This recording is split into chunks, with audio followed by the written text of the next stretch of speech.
Gracias, querido Jesús, por esta tarde que nos permites compartir. Te agradecemos infinitamente por tu amor, por tu cercanía, por permitirnos aprender más de ti.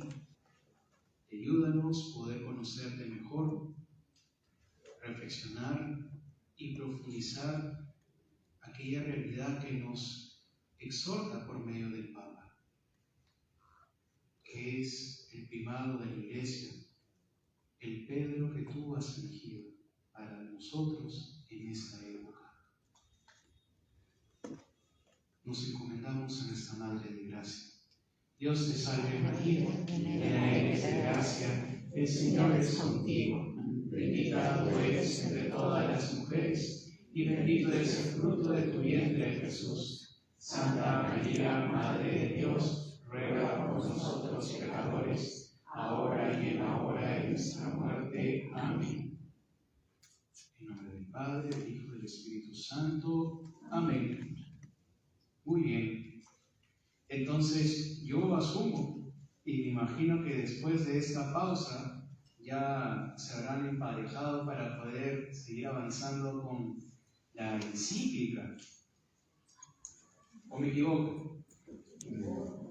Ya han traído su encíclica, no al menos, para decir que sí hemos traído. Ahí está. Yo sí me traía la encíclica. Pero está bien nuevecita, se puede revender todavía. Entonces, el día de hoy toca ver el capítulo 4. El capítulo 4 vamos a ver el día de hoy. Imagino que ya habrán repasado el capítulo 1, el 2, el 3. Ya estemos todos ahí en una misma sintonía. En el capítulo 4, nosotros, si ustedes tienen su índice, de manera general para poder tener un panorama, habla sobre cómo custodiar lo humano en la transformación. En el primer apartado fuerte, que es la verdad, trabajo, libertad. Y dentro de ese primer apartado hay como mini apartados. La verdad como bien común, la dignidad de trabajo en la transición digital. ¿Sí? Custodiar la libertad frente a la dependencia y la mercantilización. Y luego hay como una recomendación, como una responsabilidad compartida. ¿Sí? Entonces vamos a desarrollar estos puntos. Lo primero que nosotros tenemos que tener en cuenta es sobre la verdad.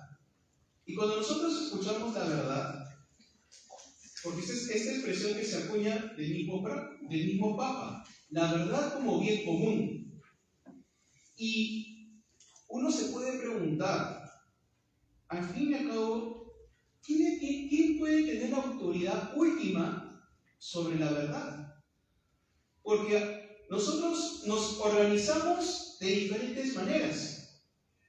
Siempre en una democracia compartimos nuestra opinión, nuestro parecer, y cada uno dice, esto me parece que debe ser así, esto me parece que debe ser de tal forma. Y nos ponemos de acuerdo. Pero la verdad, al fin y al cabo, es una votación de la mayoría. Porque eso es algo muy peligroso. Entonces, ¿cómo se entiende que la verdad sea algo que verdaderamente, la verdad, reúne el bien común? ¿Quién tiene la autoridad última para distinguir lo que muchas veces se habla sobre la inteligencia artificial, sobre la desinformación y una discrepancia legítima? No, eso no es verdad porque de seguro es inteligencia artificial. Toda la inteligencia artificial no es verdad. Pero, ¿qué nos hace realmente tener criterio para poder decir la verdad? Que te parezca, que no te parezca, si es algo real o no real, una imagen, un video, si lo sientes o no lo sientes real. Porque aparentemente el criterio es tus sentidos. Ahí tenemos que hacer la primera apreciación, que eso justamente cuestiona los numerales 132, 134 y 137. Algo que el Papa también menciona es que debería haber criterios en los cuales debe declararse qué es lo que es verdadero y cuál es la información falsa. Pero ¿quién debería encargarse de eso? ¿El Estado? ¿Una organización privada? ¿Quién debería decir esto es lo verdadero o no es lo verdadero? Porque acá viene una pregunta muy valiosa. Cuando nosotros buscamos qué es lo verdadero o no es lo verdadero, hay una línea muy delgada de lo que se llama censura. Y en esa misma idea, cuando nosotros hablamos de la censura, muchas veces, por decir que es verdadero o no es verdadero, terminamos sofocando o ahogando la libre expresión, la capacidad de opinar. No, mira, como tú no tienes tantos grados académicos, entonces tú no puedes opinar sobre esos temas. Es cierto, tiene que haber meritocracia. Es cierto, uno tiene que tener fundamento para hablar. Yo no puedo tomar una decisión simplemente a mi propia, como amanezco el día de hoy. Pero en cuanto a la verdad, hay que tener mucho cuidado sobre de qué manera nosotros permitimos quien la determine. Es la primera pregunta que nosotros tenemos que tener que reflexionar. ¿Quién determina la verdad? Porque constantemente con la inteligencia artificial que interactuamos, vemos, no, esto sí es verdadero, no, esto no es verdadero.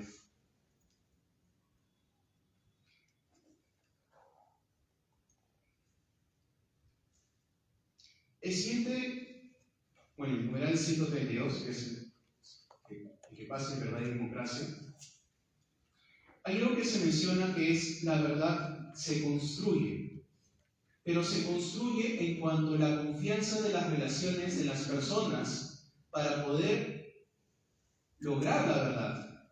No es que vamos a construir nuestra verdad, no es yo voy a hacer mi verdad, voy a construir mi mundo, voy a construir mi versión, voy a construir mi realidad, sino la verdad se va construyendo en cuanto mejor nosotros construimos las relaciones de confianza entre nosotros.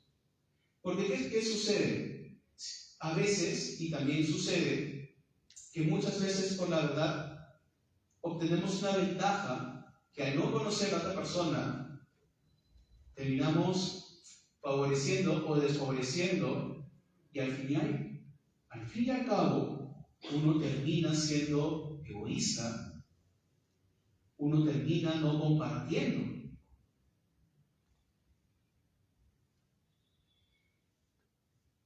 Esto es importante porque no solamente es en cuanto a lo económico, también en cuanto a la salud, en cuanto consenso verdaderamente para interpretar la realidad. Entonces, aquí viene una pregunta muy interesante. Nosotros como sociedad, porque todos pertenecemos a la sociedad, ¿podemos, al fin y al cabo, poder tener una verdad que nadie pueda afirmar? Porque es una posibilidad. Podemos estar no de acuerdo. Puede ser que seamos una minoría. Pero también puede haber una posibilidad que no conozcamos la verdad. Que todos estemos muy ciegos en no conocer la verdad. Y por eso mismo, lo que indica el Papa es que nos ayuda mucho que para que nosotros no vivamos engañados, para que nosotros no solamente seamos, bueno, yo estudio, yo reviso, yo busco, sino constantemente uno tiene que contrastar el uno con el otro. No puede ser uno autorreferencial, no puede ser uno yoísta, ¿no? Y en ese primer paso, uno tiene que comunicarse para no simplemente quedarse parcializado sobre la verdad. Entonces, el Papa no está mencionando que el conocimiento se construye porque cada uno lo puede construir. Eso no es ni católico, no es algo real. El conocimiento se construye en base de relaciones mutuas que nosotros podemos tener. Y en cuanto a base de relaciones mutuas que podemos tener, podemos conocer y profundizar mejor la verdad. Porque es la explicación clásica de que cuando nosotros miramos un objeto, ustedes pueden ver la tapa de mi celular, de mi laptop, pero ustedes no pueden ver la pantalla. El conocimiento de la verdad se va mejorando en cuanto más puntos de referencia y confianza vamos conociendo y en común. Y eso se llama también búsqueda de la verdad.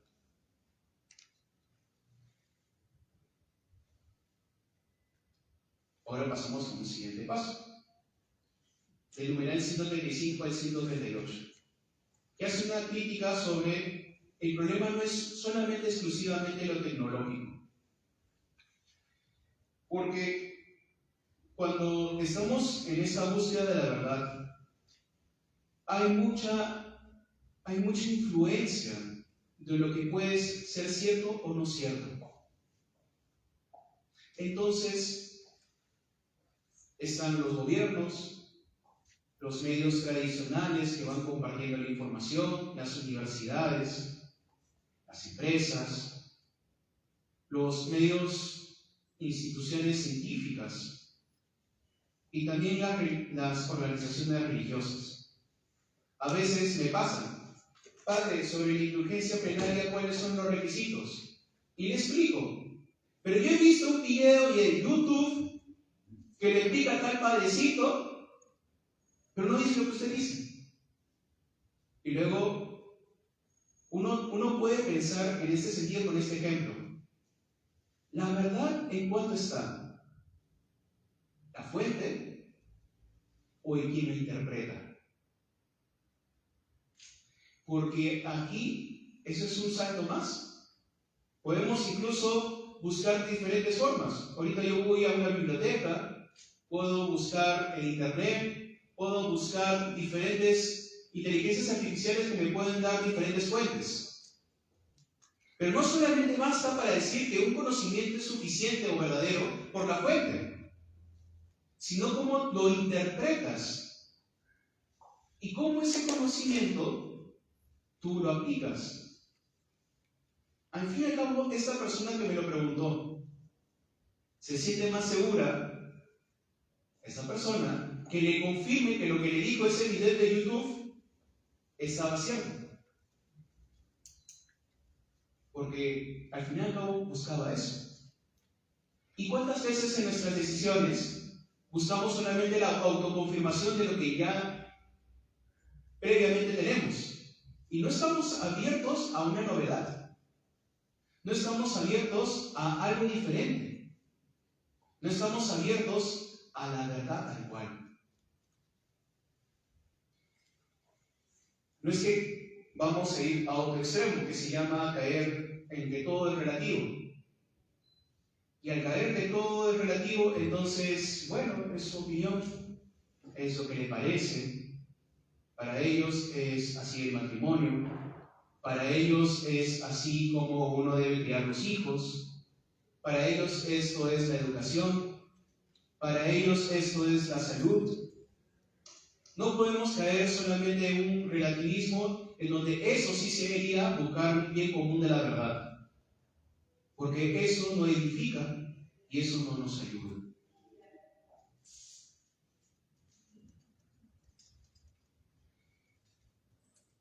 Ahora les comparto una pregunta para que ustedes puedan dialogar.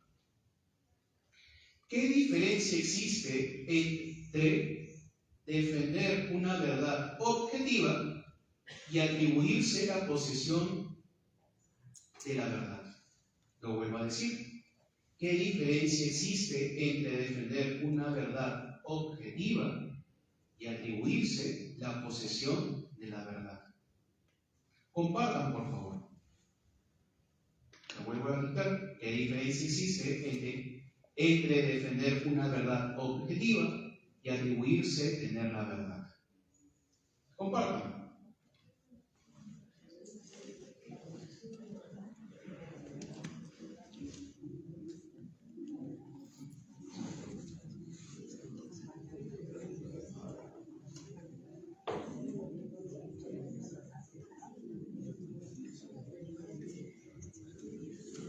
Consulta, ¿prendemos el aire acondicionado?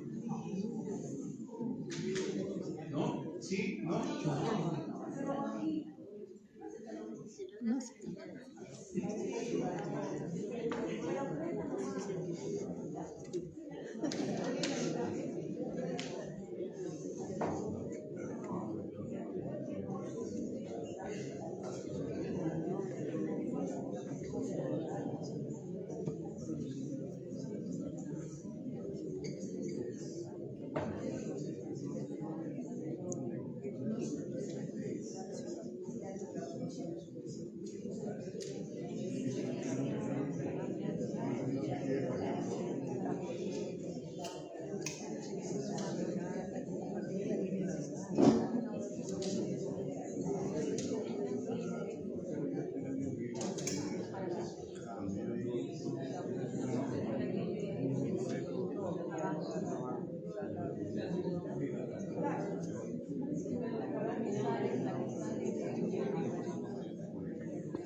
Muy bien.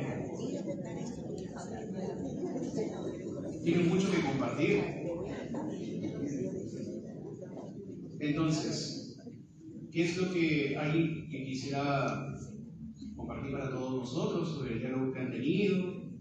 ¿Que han estado de acuerdo, no están de acuerdo? ¿Se han peleado por la verdad?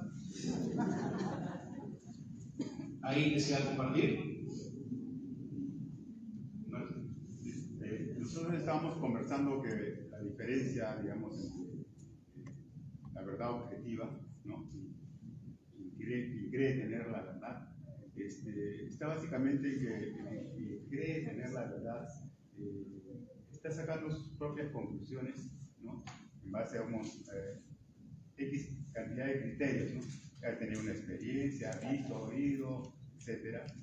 Mientras que una verdad objetiva pues está sustentada o de repente por un estudio científico o por una autoridad, en el caso por ejemplo del Vaticano, que tiene todas sus normas y sus sacramentos, ¿no? o la propia Biblia, ¿no? O sea, documentos que ya son más oficiales, ¿no? Y que se manejan de manera oficial, ¿no? Mientras que el otro simplemente se está llevando de opiniones, ¿no? De experiencias particulares, ¿no? Que pueden ser su verdad, pero no es la verdad. Muchas gracias. ¿Alguien más que quiere compartir? El jovencito de fondo.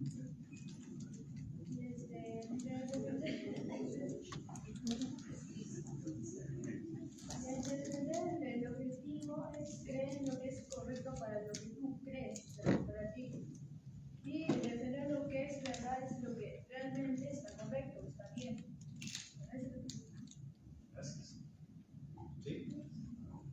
Bueno, llegamos a la conclusión de que era un poco complicado porque lo veíamos con la parte científica de acuerdo a la fuente que venía.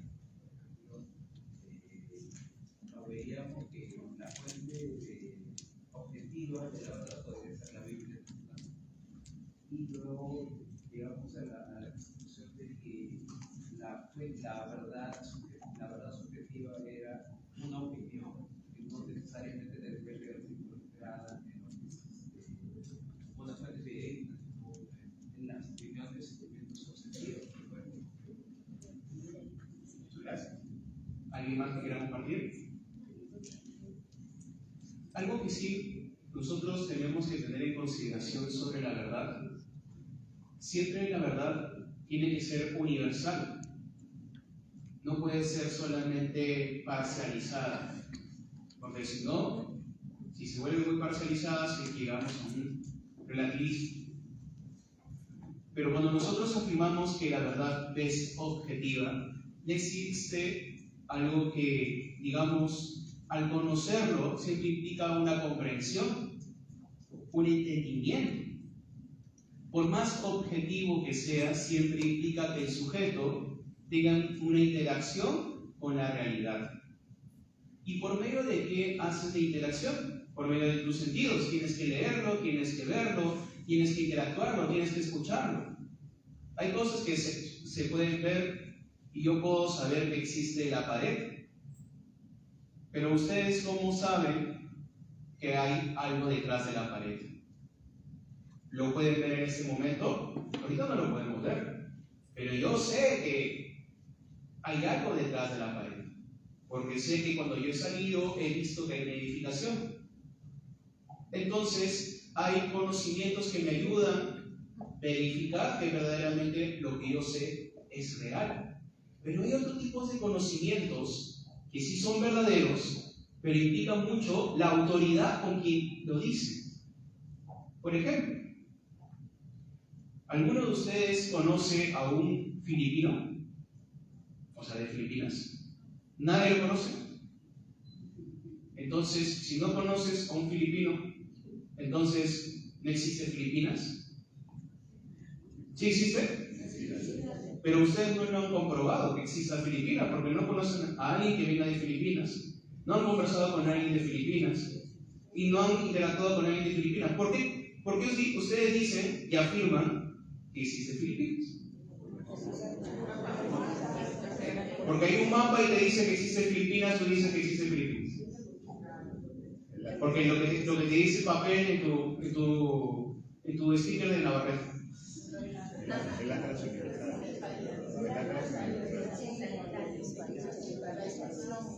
Pero se dan cuenta que hay cosas y realidades que ustedes afirman que existen, pero no lo han comprobado. Y ese conocimiento también se llama de fe. No solamente yo creo que existe algo porque simplemente me imagino. Tú lo crees porque hay una autoridad. Tú lo crees porque tú ves que hay vuelos. Tú crees porque hay una historia. Tú crees porque hay una referencia. Porque hay un idioma. Hay rasgos. Y aquí hay algo bien curioso de nuestro conocimiento que tenemos sobre la realidad. Porque nuestro conocimiento de la realidad también implica bajo qué autoridad lo dice.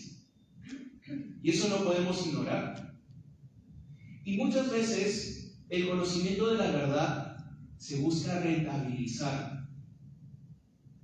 ¿Cuántas veces nosotros vemos hace muchos años, para poder ingresar a la universidad existen las academias preuniversitarias? Como no era suficiente el colegio, entonces rentabilizaron una modalidad para poder ingresar a la universidad. Buscaron también rentabilizar, como no te van bien los cursos de la universidad, buscamos un curso de repaso. Y ahora, ¿de qué manera la inteligencia artificial también rentabiliza el conocimiento? Porque llega un momento que llegas a un límite del paquete que te ofrecen. Y si tú quieres aprovechar todo el paquete, tienes que soltar para que puedas hacerle todas las preguntas y te dé las mejores respuestas. No las respuestas tan comunes que había. Entonces, también nosotros tenemos que reflexionar sobre de qué manera nos estamos dejando educar por la inteligencia artificial, que es un aspecto que también aquí menciono. Los procesos educativos requieren, en general 140, una confrontación con la realidad más allá de las apariencias de un camino paciente. Acá dice, la cuestión es fundamental porque toda tecnología educa a quien la utiliza. Es muy interesante cómo va transformando nuestros mismos gestos. Antiguamente, si alguien jugaba este juego de adivinanzas de charadas, alguien cuando hacía el signo de teléfono hacía de esta manera. Ahora ningún joven va a hacer de esta manera, va a hacerlo así. Porque es la forma como agarras tu celular. Ya no lo haces de esta manera que era antiguamente cuando agarrabas tu teléfono fijo y tenía para así esa rodaja para marcar. Ahora, ¿cómo van a hacer? Ahí pones oído nada más. Entonces, estos procesos también nos configuran como personas y uno también tiene que ser consciente de qué manera te configuran. Por eso esta reflexión sobre la verdad es muy importante que tú la tengas presente, sobre la fuente que tú estás tomando para tomar una decisión, sobre el criterio que tú estás permitiendo interpretar la verdad. Hasta incluso tú le puedes poner a la inteligencia artificial, piensa como un ingeniero, piensa como un comunicador, y sobre ese tema explica. El criterio de cómo interpretar la realidad va a variar. ¿Y de qué manera tú estás pensando? Algo que sí también nosotros tenemos que ser consecuentes. ¿Cómo nosotros vamos a poder tener una verdadera reflexión si nosotros no hemos ni siquiera leído el 50% de este libro? Uno podrá estar hablando, diciendo, buscando tratar de explicarte, pero date cuenta, si no exigimos a nuestra propia mente, entonces no vamos a tener el esfuerzo mental de reflexionar y decir algo diferente. Porque ahorita se te puede decir, pero es como el reel que aparece en tu celular. Lo miras, te sorprende, lo pasas y ya pasó. Y se te olvidó. Amén. Vamos a seguir avanzando. Hace una recomendación en el numeral 141 sobre el uso de celulares para los jóvenes, a los niños. El numeral 144, hay 3 retos que menciona en cuanto a la escuela. El primer reto es el carácter sociopolítico. El segundo reto, el numeral 125, es el gran reto de carácter pedagógico. Y el tercer reto es el gran desafío intelectual y sapiencial.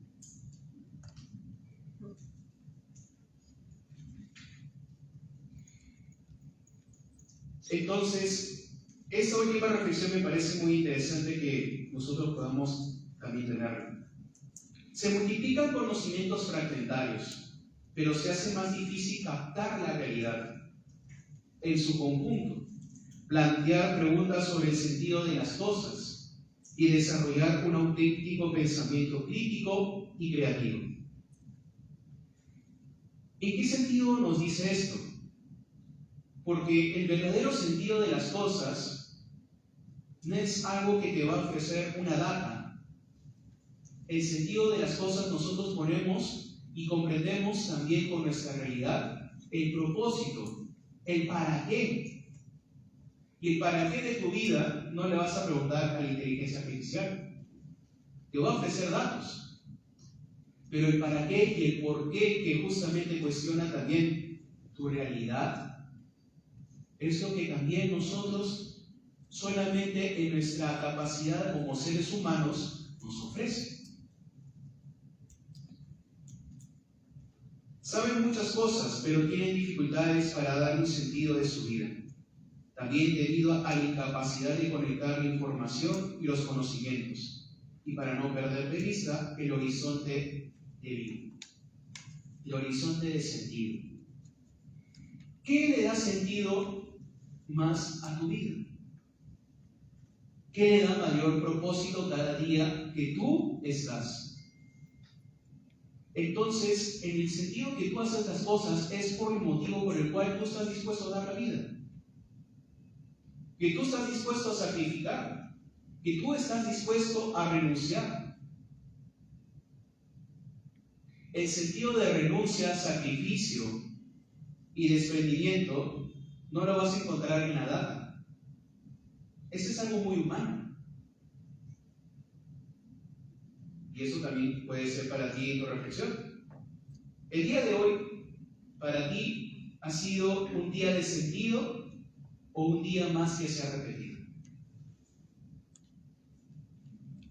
Si ha sido de sentido, bendito sea Dios. Pero si no te has dado cuenta, el para qué de este día, puede ser que solamente ha sido un día más que se ha vuelto a repetir. Porque uno puede estar muy en el piloto automático, ¿no? Despertador, levantarse, mi marido. Me levanto, voy al baño, mi marido sigue durmiendo. Y sigo. El desayuno, amanece, el trabajo. Las mismas personas, mismos pendientes. Mi marido sigue durmiendo. Es que ya volvió de trabajo. Entonces, muchas veces sentimos como que abrimos los ojos, los volvemos a abrir y ya pasó el día.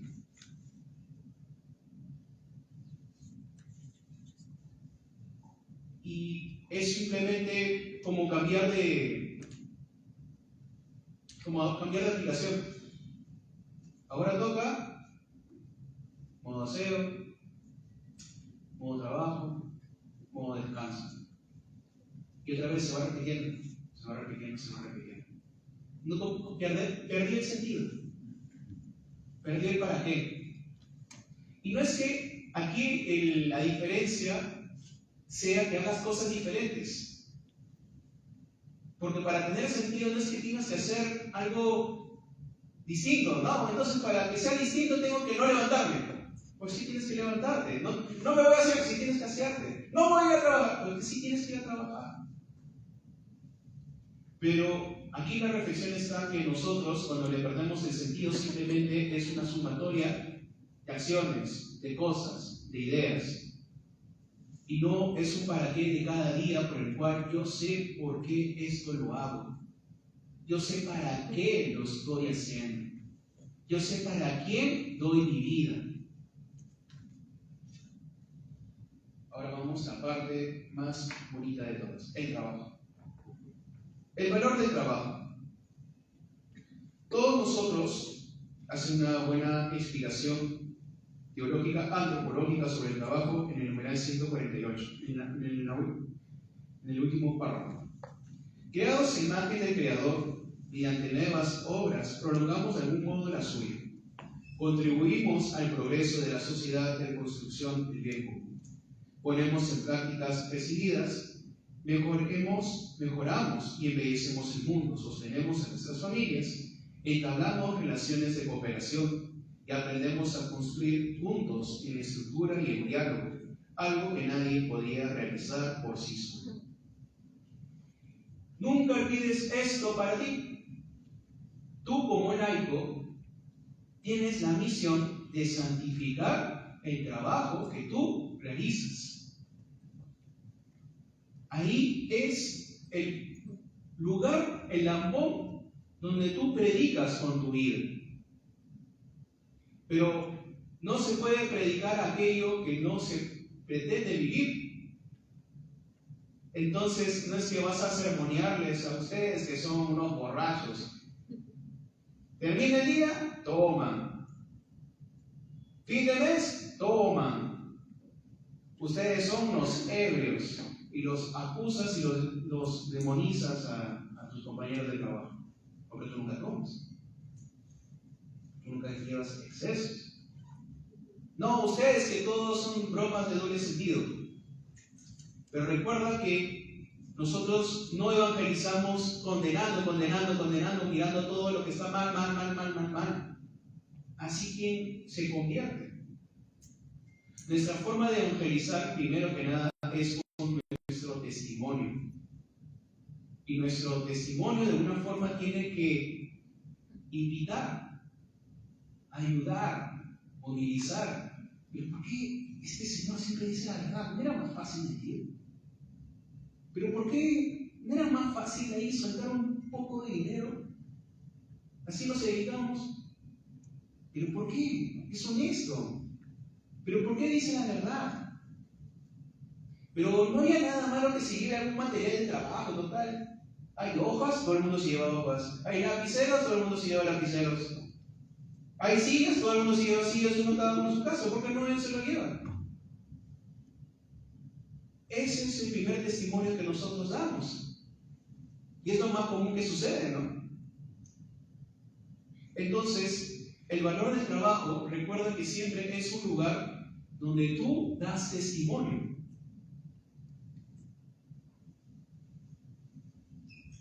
Numeral 149. En esta óptica, las ayudas económicas a los necesitados, a los pobres, siguen siendo a veces necesarias en situaciones de emergencia, pero no pueden convertirse en la única respuesta, ya que el objetivo es ofrecer a cada persona las condiciones para vivir dignamente a través de su propio trabajo. Esto es muy interesante para aquellas personas que no logran trabajar. Ahora aumenta, si no me equivoco, los NINI, los que no estudian y los que no trabajan. Y uno se preguntará, ¿qué es lo que hacen por sus vidas?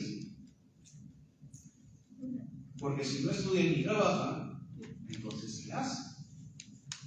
¿Qué vive uno de qué?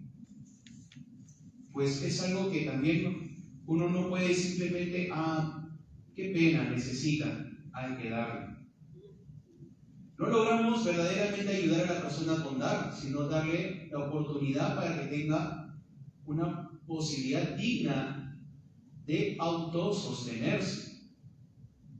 Es cierto que nosotros en nuestra mirada de ayuda tenemos que buscar lo más extremo, lo más necesitado, porque si siempre damos, entonces verdaderamente no estamos ayudando a que pueda progresar, sino que se vuelva dependiente de nosotros mismos, que siempre vamos a dar la mano para darle la ayuda.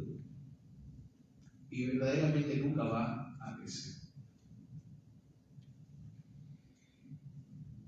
El numeral 150. La necesidad de seguir el ritmo de la tecnología puede erosionar el sentido de la propia capacidad de obrar de los trabajadores y ahogar las capacidades innovadoras que están llamados a aportar en su trabajo. Precisamente para evitar esta deriva, es necesario diseñar sistemas centrados en la persona y no solo el rendimiento. Y en este sentido, mucho se especula. ¿Qué carreras va a eliminar la inteligencia artificial? Porque muchos jóvenes también se cuestionan. Voy a ingresar a la universidad y cuando termine, ¿esta carrera va a seguir sirviendo? Como también algunos jóvenes con más en pánico. Ya terminé mi carrera, estoy por terminar mi carrera. Y ahora todo el mundo dice que esta carrera no va a servir. Pero en el fondo, la pregunta siempre va hacia lo que me sirve, a lo que es útil, en cuanto al acceso fácil, inmediato de la información. Pero se olvida mucho el valor agregado que tiene la persona para ofrecer ese trabajo, que muchas veces solamente lo reducimos a un rendimiento. Alguna vez he escuchado, y me llamó mucho la atención, que por medio de la inteligencia artificial podía tener su secretario personal. Ya todo lo tenía automatizado, para mandar correos, para analizar respuestas, pero siempre, así como el humano, tiene sus errores. Pero basta con el filtro de información que tú le das, puede ser un error en cadena, que también eso puede influenciar. Y también lo más crítico de esto es que, así como nosotros, a veces cuando uno llega a un cargo de dirección, lo más terrible es que cuando un jefe logra que ninguno de los que están por debajo de él, ninguno sea capaz de cuestionarlo. La inteligencia artificial está diseñada para no cuestionarlo. Un ser humano sí cuestiona. Obedece, sí, pero al menos te das cuenta que en su rostro no estaba del todo convencido o no estaba del todo de acuerdo. Esa interacción, pero yo prefiero que todo el mundo siga lo que yo voy a decir. Yo prefiero que cuando yo contrate todas las personas hagan lo que yo digo. Pero están convirtiendo también la inteligencia artificial de esa manera. Pero mucho peor. Y te vuelve más incapaz, más incompetente. Entonces pierdes innovación, pierdes creatividad. Numeral 154. La doctrina social de la Iglesia insiste en que el acceso al trabajo para todos debe seguir siendo un objetivo prioritario de las políticas públicas y de los procesos económicos. Criterio de juicio para evaluar la calidad humana de un modelo de desarrollo. Por otra parte, en aquellas partes del mundo en las que el empleo tiende a reducirse o a transformarse radicalmente como consecuencia de procesos tecnológicos y organizativos que escapan al control democrático, es necesario replantearse el propio concepto de trabajo y su relación con la ciudadanía, para que la falta de empleo no menoscabe la participación social. ¿Hasta aquí queda todo muy claro? ¿Alguna duda para seguir avanzando? Muy bien. Vamos a seguir avanzando.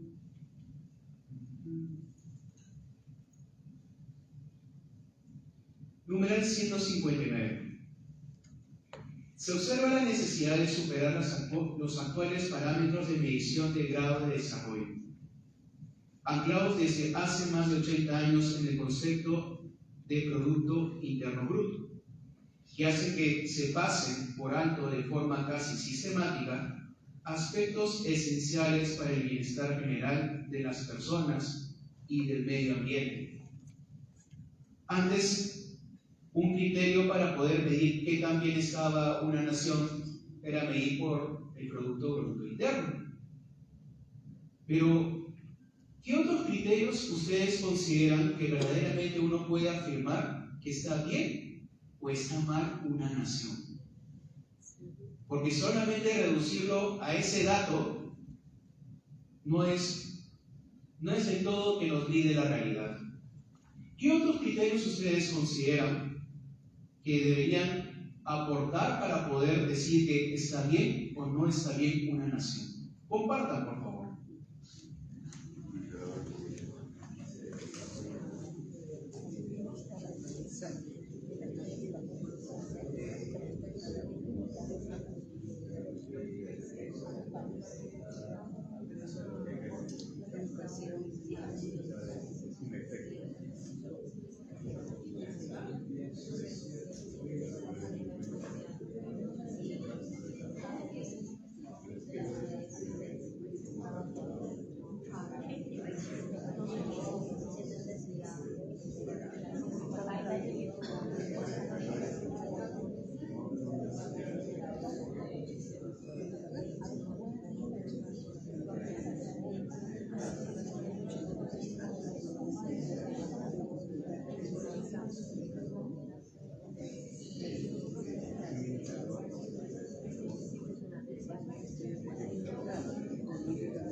En el numeral 160, en las últimas líneas, menciona sobre la financiación por la financiación, que es algo muy distinto a la financiación para el desarrollo y para la creación y evolución del trabajo.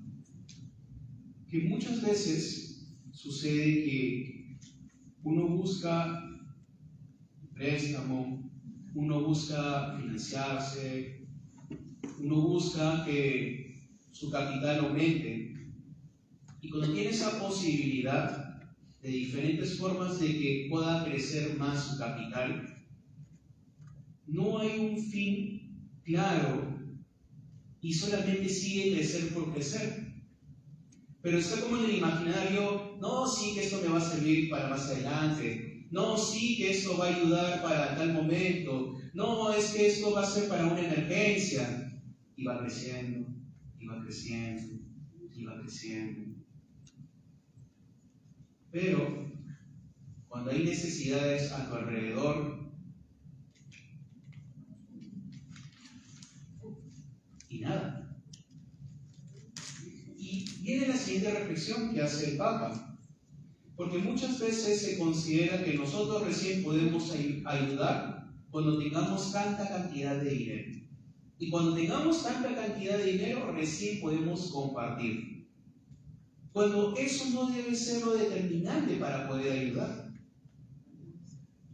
Es desde el momento que tú decides compartir, compartes. Y eso tiene que llevar la reflexión para cada uno de nosotros. Como se dice también, nadie es tan pobre que no tenga nada que compartir.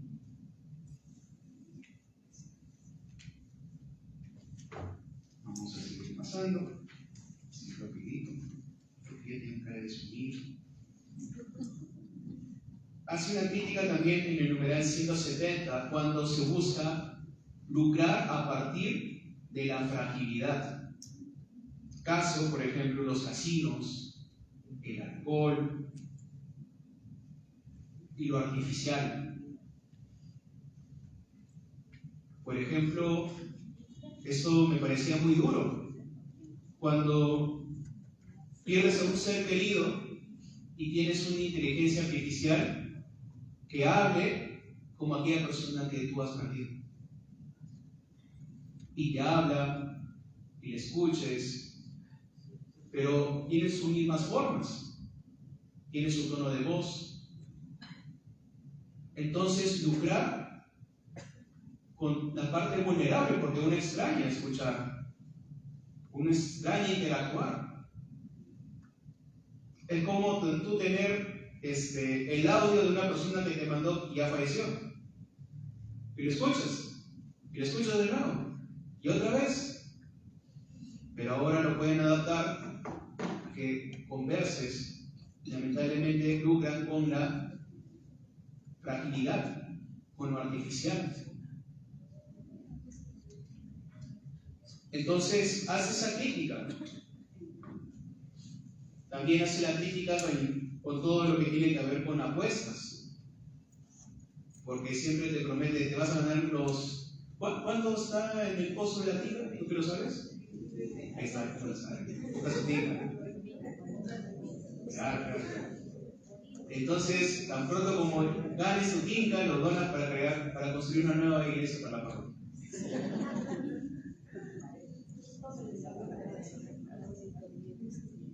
Pero detrás aprovechan mucho con la ilusión de poder acceder. Y tú que dices: oye, ojalá que no me toque. Voy a poner mi cumpleaños de mi tía, de mi prima, de mi abuela, y que algo me resulte. Y todavía encima caes en cábalas y dices: sí.